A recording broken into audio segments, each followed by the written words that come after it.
Amour, tu peux m'acheter un VTT s'il te plaît? Ah mais pas de problème, je te cherche ça tout de suite. Salut à tous et bienvenue sur la chaîne. Merci tout d'abord aux tout nouveaux abonnés qui viennent de nous rejoindre. Vraiment, on est de plus en plus nombreux et c'est super sympa.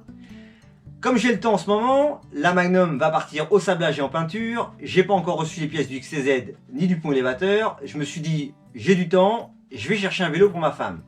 Ça fait un moment qu'elle me le demande. Vu qu'on s'en sert pas beaucoup, je me suis dit, je vais en chiner un sur les annonces. Je suis parti toute la matinée, j'ai pas trouvé de VTT pour ma femme, mais j'ai ramené 6 vélos et je vous explique ça dans la vidéo. J'ai découvert une annonce d'un particulier qui vendait plusieurs VTT. Je suis allé chez lui, je suis resté une vingtaine de minutes et j'étais persuadé que j'allais acheter un VTT pour femme.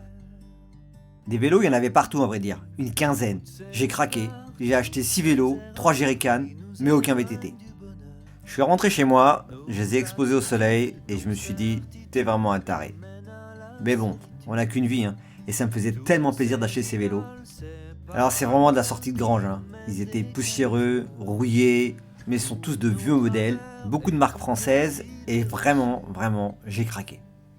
Je ne vous le cache pas, les vélos pliants m'ont fait de l'œil et j'ai pas résisté. Le plus ancien de ces vélos date de 68, le plus jeune de 1988. Allez, on commence les présentations avec ce vélo de course homme de marque Gitane. Gitane est une marque française créée en 1928. Elle a été rachetée en 1976 par Renault, qui était déjà actionnaire. À cette époque, personne ne pouvait échapper à l'épopée Renault Gitane dans le monde cycliste, avec notamment Bernard Hinault. Ce cyclo est un 12 vitesses avec dérailleur de marque Huret, un grand accessoiriste français racheté par Zax dans les années 80. Le cadre est un aérotube 102. Les roues sont des Mavic. Mavic est une marque française créée en 1889 et qui existe toujours. Pour la petite histoire, Mavic avait créé des voitures à pédales, introuvables aujourd'hui. Le pédalier est un Sugino Super Maxi en alu. Les cale-pieds sont des AFA. Les freins étriers viennent de CLB. Les moyeux sont de marque Suzu. La selle un peu feutrée est une Flash. Le cintre est de marque Buid. En faisant mes recherches, je n'ai pas réussi à trouver le modèle exact de ce Gitane. Par contre, en regardant sur le dérailleur, j'ai trouvé l'année. C'est un 1982. Et pour l'anecdote, le dérailleur n'a été autorisé sur le Tour de France qu'à partir de 1937. Pour une sortie de grange, à 39 ans, il est encore en bon état. Comme tous les vélos, il est équipé d'une sonnette. Pourquoi y a-t-il une couronne sur celle-ci? Si vous le savez, dites-le moi en commentaire. Racheté entre autres par Peugeot et d'autres marques, en créant l'entité Cycle Europe, Gitane continue son histoire, notamment dans le vélo électrique. J'enchaîne avec ce vélo femme de marque Motobécane.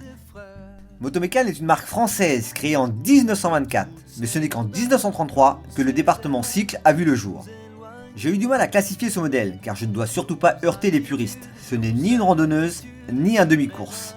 Pourtant, il a 10 vitesses, il ressemble à un D2, mais son cadre est en 10-20 pour 20-40 habituellement. Il a le porte-bagages, les garde-boue et l'éclairage.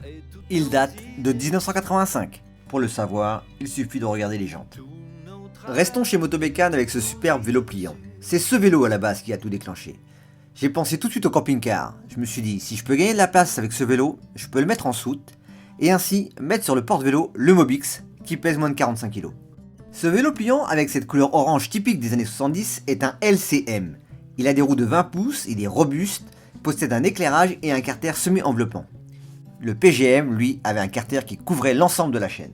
Pas de porte-bagages avant, pliable par sa charnière en milieu de cadre, il prend ainsi peu de place. Le M signifie monovitesse, mais celui-ci est équipé selon le catalogue d'un moyeu automatique PGA 2 vitesses de marque Shimano. Le porte-bagages arrière est celui de la Caddy de la même année. De quelle année me direz-vous? De 1970, même chose, je regarde sur les jantes et je trouve l'année. Motobécane proposera également une série pliable pour les enfants. Avec le Motobécane orange, il y avait ce modèle italien vert de marque Marcella. Je ne connais pas cette marque, je me suis renseigné sur internet, elle est inconnue même sur Wikipédia, mais sur le forum Tonton Vélo, on m'a quand même indiqué qu'il était rare de cette couleur. J'ai craqué, je l'ai emmené avec moi. Par rapport au Motobécane, ce dernier dispose des freins beaucoup plus bas à l'arrière et d'un carter enveloppant. Il a des roues de 20 pouces, il est très proche du Motobécane PLF. Pour dater ce vélo, j'ai regardé cette fois-ci sur le phare avant. Mais 0,5368, il n'y a pas 53 semaines dans l'année, rien sur les jantes vu la rouille, donc je pense qu'il doit être des années 70. Ce vélo a dû avoir 50 ans. Certes, il est rouillé, mais les accessoires sont encore en très bon état. En parlant d'accessoires, regardez-moi cette sonnette Omega. Non mais sérieux, j'en ai appris des choses en faisant cette vidéo sur les vélos. Mais là, je ne fais pas une fixation, mais il faudra quand même que quelqu'un m'explique le sens de ces décorations de sonnettes en commentaire. Et je terminerai la présentation de ce superbe Marcella avec cette selle idéale. Et voici le vélo Talbot. Ce vélo est un vélo pour femmes 3 vitesses, avec carter enveloppant, éclairage et porte-bagages. Rien de bien transcendant en fait. Le vélo Talbot est le plus propre de tous mes vélos, c'est aussi parce que c'est le plus récent. Ce vélo date de 1988. Talbot est une marque automobile créée en 1903, achetée par Simca en 58, puis revendue à Peugeot en 79. Malheureusement, la marque n'a pas eu la fin qu'elle méritait, malgré son engagement en Formule 1 ou ses succès comme la Samba. En 1987, la marque est carrément abandonnée. Le seul projet qui pouvait encore la sauver était celle qui allait devenir la 309. Une chose est sûre, son nom restera gravé à un mythe automobile, la 205 Turbo 16 de Peugeot Talbot Sport. Voilà, je terminerai cette vidéo par le plus mystérieux de mes vélos. Pour le moment, je ne sais rien de lui, ni l'année, ni le modèle. Il a un look vraiment sympa, avec sa couleur, ses pédales, sa selle, ses poignées de frein. Il dispose de papillons Huret, l'accessoiriste que nous avons vu tout à l'heure pour les dérailleurs. Mais là, le dérailleur est un Simplex, une marque française créée par Lucien Jouy en 1928. La selle, avec ses ressorts et son cuir, est une Eco 102. La potence est une Philippe. Le pédalier est un RFG. Les pédales sont des Lyotard. Les étriers et le levier de frein sont des lames. Enfin, on appelle cela des guidonnets. Rien que pour ces freins, on peut estimer le vélo aux années 50, je pense. Le carter est un alu-dur. Le vélo est équipé d'une sonnette. Les moyeux de jantes sont des pélissiers. Sinon, j'ai aussi des chiffres sur le cadre. Moi, je lis un 57, mais est-ce vraiment l'année? J'ai bien trouvé une marque sur le cadre, RGF. Mais d'après le forum Tonton Vélo, il s'agit des raccords et boîtes de pédalier RGF.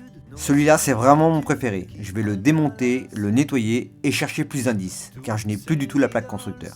Alors oui, je sais, pour certains, l'achat de tous ces vélos pourrait paraître futile. Mais à travers ces achats, j'ai replongé une nouvelle fois dans l'histoire de ce patrimoine industriel français et étranger. Et cela m'aura permis d'apprendre de nouvelles choses, de les partager avec vous, et bien entendu, de tenter de préserver ce patrimoine. Voilà les amis, j'espère que cette vidéo vous aura plu, ça change un peu des véhicules à moteur. Donc n'hésitez pas à lâcher un petit like, à commenter, à partager, à vous abonner si ce n'est pas encore fait, et à ne pas oublier la cloche.